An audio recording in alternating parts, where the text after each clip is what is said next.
Hi friends, మీకు ఈ video నచ్చితే లైక్ చేయండి, సబ్స్క్రైబ్ చేయండి.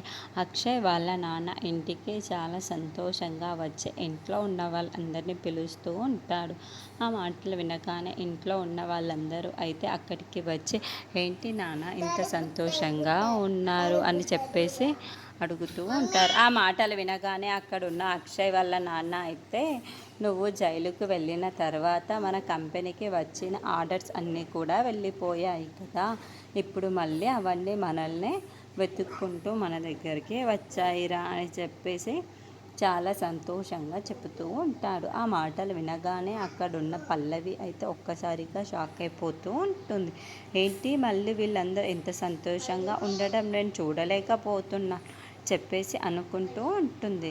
ఇంతలో అక్కడున్న అవని అయితే చాలా సంతోషిస్తూ, కంగ్రాట్స్ మామయ్య గారు అని చెప్పేసి అంటూ ఉంటుంది. ఆ మాటలకి అక్కడున్న వాళ్ళ మామయ్య అయితే, జరిగింది నీ వల్లేనమ్మా, నీకు ఏం కానుక కావాలో చెప్పు అని చెప్పేసి అడుగుతూ ఉంటాడు. ఆ మాటలు వినగానే అక్కడున్న అవని అయితే, నాకేమీ అవసరం లేదు మామయ్య గారు అని చెప్పేసి అంటూ ఉంటుంది. ఇంతలో అక్కడున్న అక్షయ్ మాత్రం, అవని బర్త్డే ఇంకా 2 డేస్లో ఉంది కదా నాన్న, తనే బర్త్డేని చాలా గ్రాండ్గా జరుపుదామని చెప్పేసి అంటూ ఉంటాడు.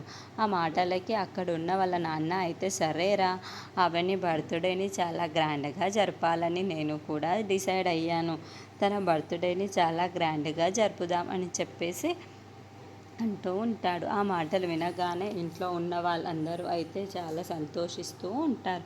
ఇంతలో అక్కడున్న పల్లవి మాత్రం చాలా కోపంగా చూస్తూ ఉండిపోతుంది. అక్కడున్న వాళ్ళ మామయ్య పల్లవిని పిలిచి, పల్లవి, నీకు కీస్ ఇచ్చాను కదా ఇంటి తాళాలు, ఆ తాళాలు తీసుకొని వచ్చి మీ అవని అక్కకి ఇచ్చేయి, ఇక నీ దగ్గర ఉండవలసినంత అవసరం లేదు, ఇప్పుడు అవని అక్కకి ఇచ్చేస్తే చాలా మంచిది అని చెప్పేసి అంటూ ఉంటాడు. ఆ మాటలు వినగానే అక్కడున్న పల్లవి అయితే ఒక్కసారిగా షాక్ అయిపోయి వాళ్ళ మామయ్య వైపుకు చూస్తూ ఉండిపోతుంది.